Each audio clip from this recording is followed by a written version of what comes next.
New ইয়র্কের Jackson Heights এলাকায় যতদিন ঘোরাঘুরি করেছি, বা নিউ ইয়র্কের জ্যাকসন হাইটস এলাকায় প্রথম যখন গিয়েছি, তখন আমার মনে হয়নি যে আমি বাংলাদেশের বাইরে কোথাও আছি। মনে হলো যেন আমাদের শাহবাগ আজিজ সুপার মার্কেট বা এলিফ্যান্ট রোড এরকম কোনো একটা জায়গায় আমি হাঁটাহাঁটি করছি। সেই প্রিয় পরিচিত মুখ, বাংলা সাইনবোর্ড, বাংলা দোকান, বাঙালি কথাবার্তা, বাংলার চিৎকার, এই জিনিসগুলো দেখে মুগ্ধ হয়েছি। সবচেয়ে বড় বাংলার যে সাইনবোর্ডটা আমার চোখে পড়েছিল সেটা হচ্ছে মুক্তধারার। আমেরিকার বুকে বাংলাতে লিখে বড় একটা সাইনবোর্ড দিয়ে মুক্তধারার অনেক গল্প শুনেছি আমি বাংলাদেশে থাকার সময়, যে এই প্রতিষ্ঠানটি বাংলা ভাষা চর্চা করার জন্য নিউ ইয়র্কে অনেক কাজ করছে। এবং আমি খুব কৌতূহল নিয়ে একবার মুক্তধারার বিশ্বজিৎ সাহার সাথে দেখা করতে যাই, এবং তিনি আমাকে অত্যন্ত সম্মানের সাথে আপ্যায়ন করেন। কারণ কিছুদিন আগে আমার লেখা লন্ডনে কইরা নাটকটি তার এখান থেকে অনেকগুলো কপি বিক্রি হয়েছে, এবং এখন নতুন একটা এসছে টেলিফিল্ম নায়ুরি, এই নাটকটিও অনেক লোক দেখছে। এই মুক্তধারার প্রাণ পুরুষ হচ্ছেন বিশ্বজিৎ সাহা। মুক্তধারা যার নামে ব্র্যান্ডেড, সেই চিত্তরঞ্জন সাহার তিনি ছোট ভাই। একসময় তিনি আমেরিকা আসেন এবং এসে তিনি এই বাঙালিদের সংস্কৃতি চর্চার যত ধরনের দিক আছে তার সবগুলোই তিনি একে একে পালন করার চেষ্টা করেন। এখন অনেক বড় বই মেলার আয়োজন করেন তিনি। তখনও ছোট আকারে তিনি মেলার সূচনা করেছিলেন।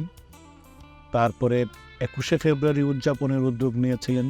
সবচেয়ে বড় যে কাজটা করতেন তিনি সে সময়, যে বাংলা নাটকগুলো যখন আমেরিকার লোকজন দেখার সুযোগ পেত না, সেগুলোর ভিএইচএস এবং পরবর্তী সময়ে সিডি এবং ডিভিডি আকার করে সেগুলো বাঙালি দর্শকদেরকে দেখানোর চেষ্টা করতেন। বাংলা বই তার দোকানে পাওয়া যেত। সেই কাজগুলো তিনি কিভাবে করেছিলেন সে গল্প আমরা তার কাছ থেকে জানার চেষ্টা করেছিলাম। তার সাথে এও জানতে চেয়েছিলাম আমেরিকায় তার অভিবাসনের কথা। তিনি বলেছিলেন, আসলে এই গল্পটা নতুন করে কিছু না, এটা তো আমাদের জন্মের পর থেকে যে সংস্কৃতি কৃষ্টি আবহাওয়ার মধ্যে আমরা বড় হয়েছি। তারপরে একসময় আমেরিকা চলে আসলাম, যে মুক্তধারা করার লক্ষ্য নিয়ে না, 8-10টি মানুষ যেভাবে খন্ডিবৃত্তি করার জন্য নিজের কথা চিন্তা করে, দেশ মাতৃকার কথা ভুলে গিয়ে নিজের স্বার্থের কথা চিন্তা করে দেশ ছেড়ে চলে যায়, আমিও ঠিক সেভাবে চলে এসেছি। সেটা হলো 1991 সালের সেপ্টেম্বর। আমি আসার পরে নিউ ইয়র্ক থেকে প্রথম বাংলা কাগজ বেরোয়, নাম হলো সাপ্তাহিক প্রবাসী। সেই কাগজে আমি খন্ডিবৃত্তি করার জন্য যোগ দিই। তো বাংলাদেশ থেকে সে কাজটি করতাম। যখনই চিন্তা করলাম যে এর পাশাপাশি এখানে কিছু একটা যে অভাব বোধ করছিলাম, সেই অভাবটা প্রকটভাবে দেখা দেয় রবীন্দ্র সম্মেলন নামে একটি অনুষ্ঠান হয়েছিল জ্যামাইকাতে। আমি আসার কয়েকদিন পর পরে, সপ্তাহ দুয়েকের মধ্যে, কলকাতার বাঙালিরাই মূলত এর আয়োজন করতো। আমাদের বাংলাদেশেরও কয়েকজন লোক ছিলেন তার সাথে। রবীন্দ্র সম্মেলনে নিজের পড়ার জন্য বই খুঁজলাম, কিন্তু অত্যন্ত দুঃখের বিষয় ছিল সেখানে বাংলাদেশের কোনো লেখকের একটি বইও আমি দেখিনি। লেখকের বই না দেখে তাৎক্ষণিকভাবে আমি ঢাকাতে আমার বড় ভাইয়ের সাথে কথা বললাম। কথা বলেই তাৎক্ষণিকভাবে এর পরের সপ্তাহে ছিল বাংলাদেশের বাঙালিরা এখানে দুর্গোৎসবের আয়োজন করে, প্রতি বছর এটা হয়ে থাকে। সেই উৎসবে তখন বাংলাদেশ বিমান যেভাবে এখন আসে, এত সহজভাবে আসতো না। ব্রিটিশ এয়ারওয়েজে আমরা 227টি বই আনি। বই দিয়ে মুক্তধারার কাজ শুরু হয় 1991 সাল থেকে। এরপরে ঠিক কেন্দ্রীয় শহীদ মিনার এবং বাংলা একাডেমির থিমটাকে মাথায় রেখে জাতিসংঘের সামনে শহীদ মিনার এবং বাংলা বইমেলা, 2 দিনব্যাপী বাংলা বইমেলার গোড়াপত্তন শুরু করে মুক্তধারা। সাথে ছিল বাঙালি চেতনা মঞ্চ। তো এইভাবে কাজ করতে করতে প্রথমে বাংলা বই, তারপরে প্রবাসী শিল্পীদের অডিও সিডি প্রকাশ, বাংলা নাটকের উৎকর্ষতা বৃদ্ধি। এই উৎকর্ষতা এরকম, ঢাকাতে যেসব নাটক প্রচারিত হয়, যেমন হুমায়ুন আহমেদ, ইন্দ্রদুল হক মিলন, অরুণ চৌধুরী, মামুন রশিদ, এদের নাটকে আমরা সম্মানী দিয়ে, রয়্যালিটি দিয়ে আমরা নাটক আনা শুরু করি। এবং এসব নাটক আমরা আমেরিকার বিভিন্ন মূলধারা লাইব্রেরিতে বাংলা বইয়ের সাথেও দিয়েছি। এই কাজের পাশাপাশি সারা আমেরিকা, কানাডা সহ বিভিন্ন স্টেটে গত 10 বছর আমরা 300-র উপরে বইমেলা করেছি। মুক্তধারা এবছর একটি দুঃসাধ্য কাজ সম্পাদন করেছে, সেটা হলো চলচ্চিত্র উৎসব। 60টি ছবি বাংলাদেশ এবং কলকাতার মিলে 60টি ছবির আমরা প্রদর্শন করেছি এবং এগুলো এখন আমেরিকার বিভিন্ন স্টেটে প্রদর্শিত হচ্ছে। এইভাবে বাঙালি সাহিত্য সংস্কৃতির মূল শেকড়, সেই কাজটি মুক্তধারা করছে। প্রবাসে বেড়ে ওঠা নতুন প্রজন্মর সাথে আমাদের যে গ্যাপ তৈরি হয়, সেই গ্যাপকে পূর্ণ করার জন্য একমাত্র সংস্কৃতির পক্ষে সম্ভব।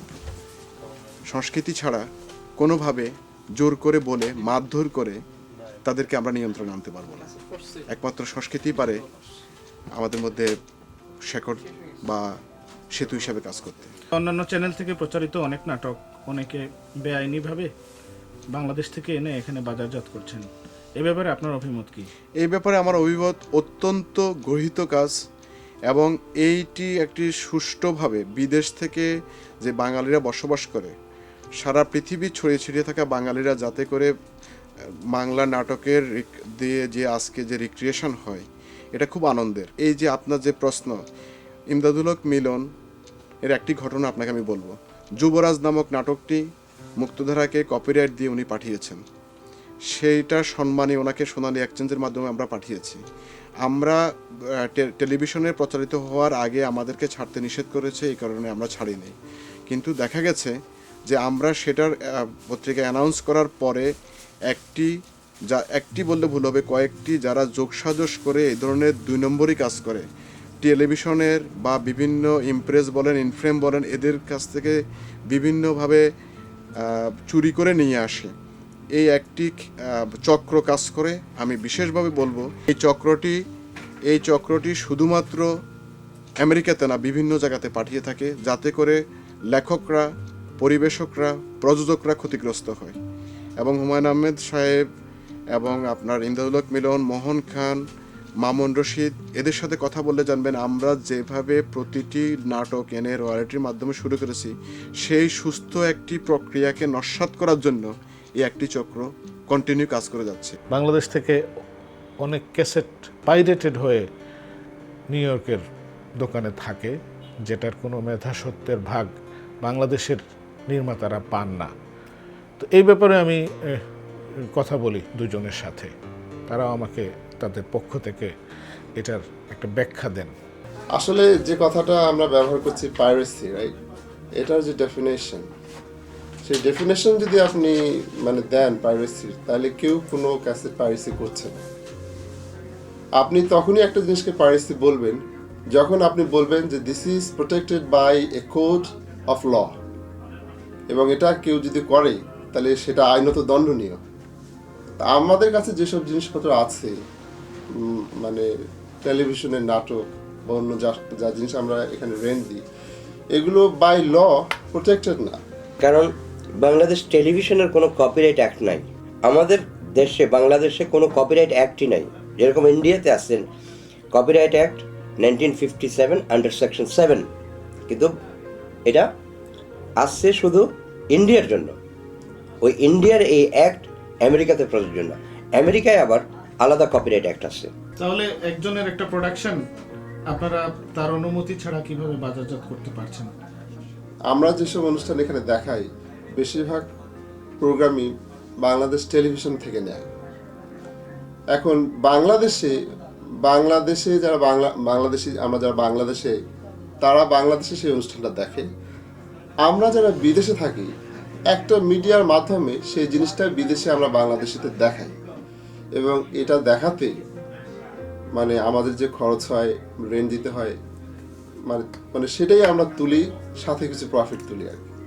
কিন্তু যেহেতু আপনাদের তেমন কোনো প্রভিশন নেই বাই ল যে টেলিভিশনের অনুষ্ঠান কপি করে যদি আপনারা নিউ ইয়র্কে দেখান আমাদেরকে রেভিনিউ দিতে হবে, এমন যদি কোনো নিয়ম থাকতো তাহলে আমি বলতাম যে আমরা পাইরেসি করছি। এটা আমরা স্টেডিয়াম মার্কেট থেকে পাচ্ছি।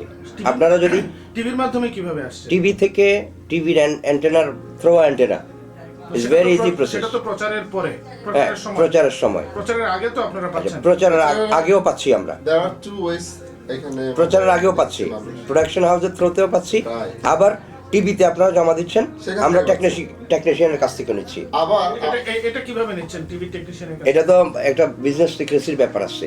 এটা যদি আমরা এখনই আপনাকে এটা যদি ওপেন করে দিই, তাহলে পরবর্তীতে আমরা তো পাচ্ছি না। আবার আমরা এটাও পাচ্ছি না যে শাকুর ভাই আমাদেরকে নাটক অ্যারেঞ্জমেন্ট করে দেবে ওনার নিজেরগুলা, বা অন্যান্য প্রোডাকশন হাউসেরগুলো যে আমরা পাবো, এটারও তো কোনো গ্যারান্টি নেই। তাই না আমরা আমাদের বিজনেসের পথ কেন বন্ধ করে দিব? এই যে নাটকটা যে নিয়ে আসি, প্রথমত যে নাটকটা যারা আমাদের দেন, তারাও যে আমাদের দেন, আমাদের বলে দেন মোস্ট অফ দেম যে নাটকটা তোমরা যে নিচ্ছ, আমরা কোনো রিটার্ন দিতে পারবো না যে এটা তোমাদের দিলাম। এটা কিন্তু আনঅফিসিয়ালি নেওয়া হয়। টিভিতে আমি হুমায়ুন ভাইয়ের কাছ থেকে আজ রোববার নিয়েছিলাম, এখানে আমরা দেখিয়েছি প্রথম নাটক, মানে টেলিভিশনের আগে আমরা এখানে রিলিজ করি। সেই নাটকটা আমি এখানে ধরেন চেষ্টা করেছিলাম যে এটা কপিরাইট করে ব্রডকাস্ট করব, কিন্তু এটার জন্য যে টাকা পয়সার দরকার, সেই টাকা পয়সা ব্যয় করে আমরা সেই টাকা এখানে তুলতে পারবো না, সে কারণে সেটাও করা হয়নি। সুতরাং আমি যখন আনবো একটা কোনো কিছু, হয়তো আমার নাম, আমার দোকানের নাম হবে, অ্যাডভার্টাইজ হবে, এতটুকু আশা করি আনবো, এবং সবাই সেটা কপি করে, এবং আমরা কিছু বলি না। কেন বলেন না? আমরা কিছু বলি না এ কারণে যে আমাদের প্রবাসে আমরা যারা আছি, আমাদের যে কমিউনিটি খুব ক্লোজ কমিউনিটি, এবং কারোর সঙ্গে আমরা কোনো ঘটনা নিয়ে একটা বাজে সম্পর্ক হোক সেটা আমরা চাই না। তা আমি একটা নাটক আনলাম, একজন কপি করলো, এটা নিয়ে যদি আইন আদালত করি, এটা খারাপ দেখায়, এটাই আমরা মনে করি। আমরা বিজনেসটাকে এখন অত সিরিয়াসলি নিতে পারিনি। নিজের যে আমাদের যে সম্পর্ক, সেটাকে মানে উতরিয়ে ব্যবসার সম্পর্কে এখন আমরা যেতে পারিনি, এই কারণেই আমরা এটা করি না।